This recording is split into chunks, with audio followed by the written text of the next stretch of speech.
संबोधित। Your Majesty, the fourth King,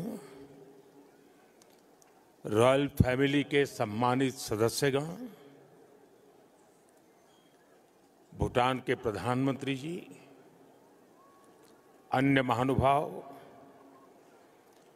और भूटान के मेरे प्यारे भाई और बहनों, कुजुजांग पोला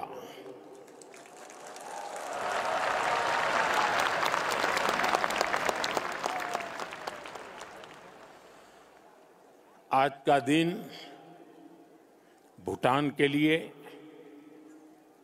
भूटान के राज परिवार के लिए और विश्व शांति में विश्वास रखने वाले सभी लोगों के लिए बहुत अहम है। सदियों से भारत और भूटान का संबंध बहुत ही गहन, आत्मीय और सांस्कृतिक नाता रहा है और इसलिए इस महत्वपूर्ण अवसर पर शामिल होना भारत का और मेरा कमिटमेंट था। लेकिन आज मैं यहां बहुत भारी मन से आया हूं। कल शाम दिल्ली में हुई भयावह घटना ने सभी के मन को व्यथित कर दिया है। मैं पीड़ित परिवारों का दुख समझता हूं। आज पूरा देश उनके साथ खड़ा है। मैं कल रात भर इस घटना की जांच में जुटी सभी एजेंसियों के साथ, सभी महत्वपूर्ण लोगों के साथ संपर्क में था, विचार विमर्श चलता था, जानकारियों के तार जोड़े जा रहे थे। हमारी एजेंसियां इस षड्यंत्र की तह तक जाएगी। इसके पीछे के षड्यंत्रकारियों को बख्शा नहीं जाएगा। All those responsible will be brought to justice.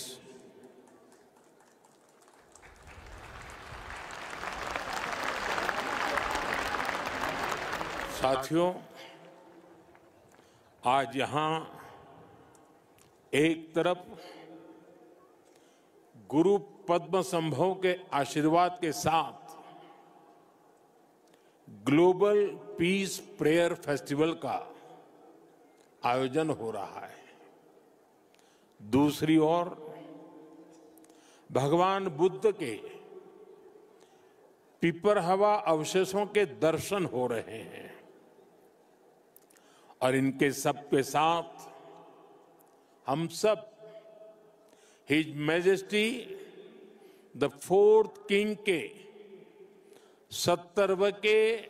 70वें जन्मदिन समारोह का साक्षी बन रहे हैं। ये आयोजन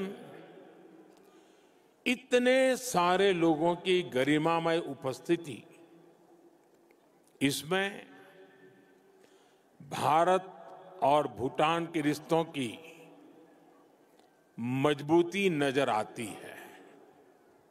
साथियों, भारत में हमारे पुरखों की प्रेरणा है वसुधैव कुटुंबकम, यानी पूरा विश्व एक परिवार है। हम कहते हैं सर्वे भवन्तु सुखिनः, यानी इस धरती पर सभी सुखी रहें।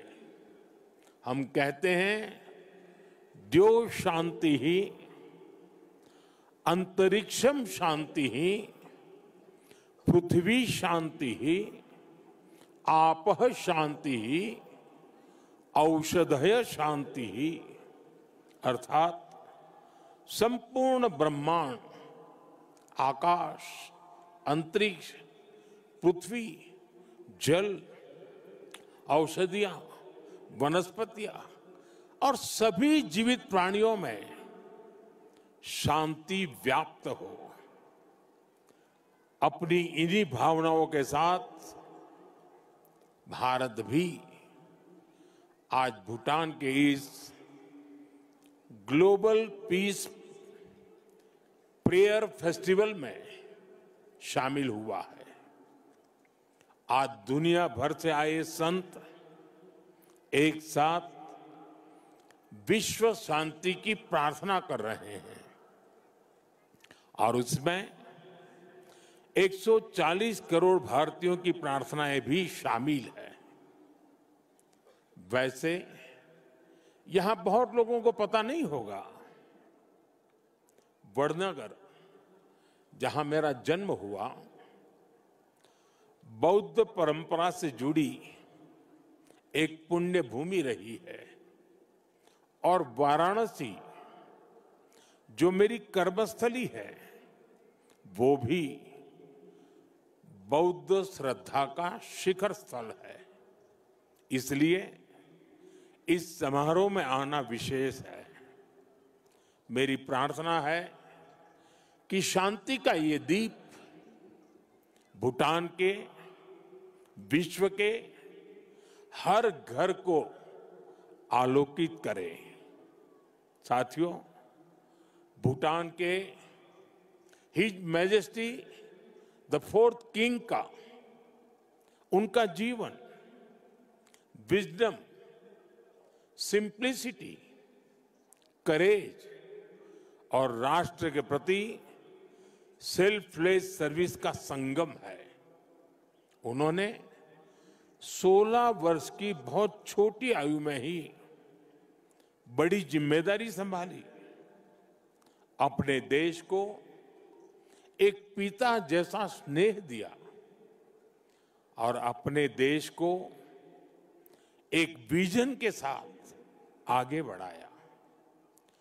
34 वर्षों के अपने शासनकाल में उन्होंने भूटान की विरासत और विकास दोनों को साथ लेकर चले।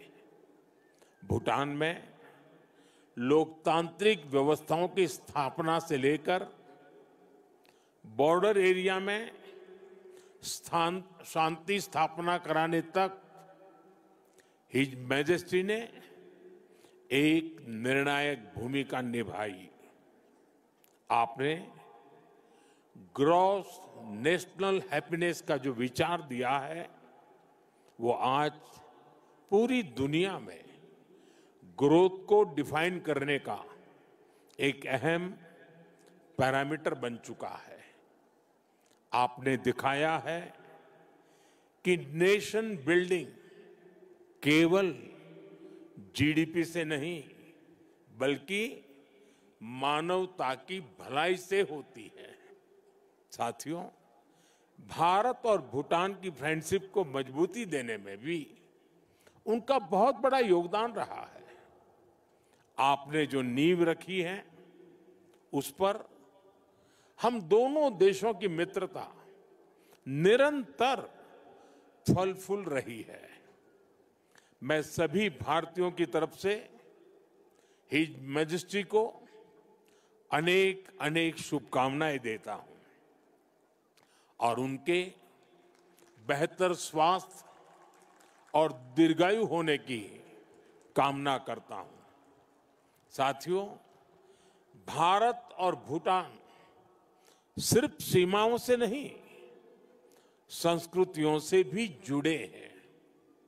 हमारा रिश्ता वैल्यूज का है, इमोशंस का है, पीस का है, प्रोग्रेस का है। 2014 में प्रधानमंत्री पद की शपथ लेने के बाद मुझे अपनी पहली विदेश यात्रा में भूटान आने का अवसर मिला था। मैं आज भी उस यात्रा को याद करता हूं तो मन भावनाओं से भर जाता है। भारत और भूटान के संबंध इतने सशक्त और समृद्ध हैं। हम मुश्किलों में भी साथ थे, हमने चुनौतियों का सामना भी मिलकर किया, और आज जब हम प्रोग्रेस की प्रॉस्पेरिटी की तरफ चल पड़े हैं, तब भी हमारा साथ और मजबूत हो रहा है। His majesty the king Bhutan को नई ऊंचाई की ओर ले जा रहे हैं। भारत और भूटान के बीच विश्वास और विकास की जो साझेदारी है, वो इस पूरे विजन के लिए बहुत बड़ा मॉडल है। साथियों, आज जब हम दोनों देश तेजी से आगे बढ़ रहे हैं, तो इस ग्रोथ को हमारी एनर्जी पार्टनरशिप और गति दे रही है। भारत भूटान हाइड्रो पावर साझेदारी की नींव भी his majesty the fourth king के नेतृत्व में रखी गई थी। हिज मैजेस्टी फोर्थ किंग और हिज मैजेस्टी फिफ्थ किंग दोनों ने ही भूटान में सस्टेनेबल डेवलपमेंट और एनवायरनमेंट फर्स्ट का विजन आगे बढ़ाया है। आपके इसी विजन की नींव पर आज भूटान विश्व का पहला कार्बन नेगेटिव देश बना है। ये एक असाधारण उपलब्धि है। आज per capita renewable energy generation में भी भूटान विश्व के सर्वोच्च देशों में से एक है। साथियों, भूटान आज अपनी इलेक्ट्रिसिटी 100% रिन्यूएबल स्रोत से उत्पन्न करता है। इस क्षमता का विस्तार करते हुए आज एक और बड़ा कदम उठाया जा रहा है। आज भूटान में 1000 मेगावाट से अधिक का एक नया हाइड्रो इलेक्ट्रिक प्रोजेक्ट लॉन्च कर रहे हैं, जिससे भूटान की हाइड्रो पावर कैपेसिटी में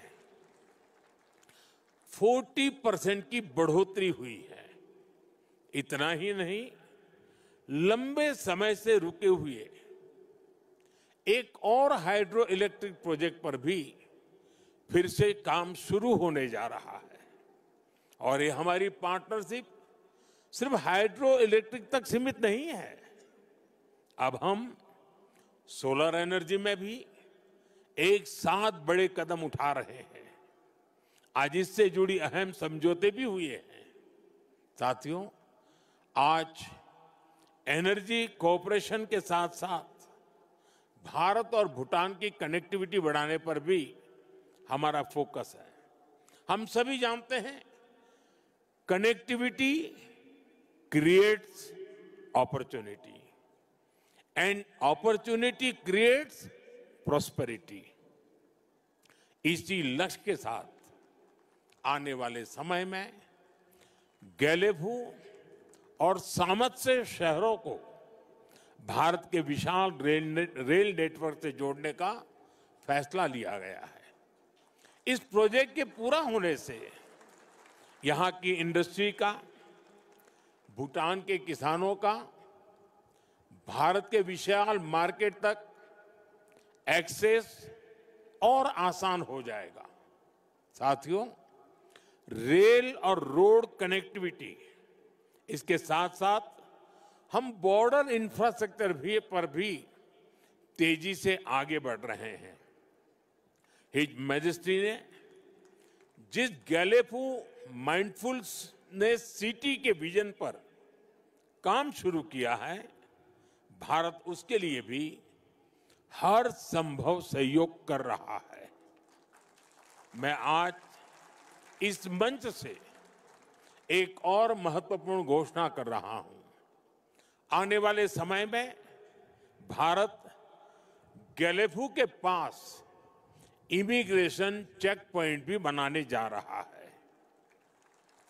ताकि यहां आने वाले विजिटर्स और इन्वेस्टर्स को इससे और सुविधा मिल सके।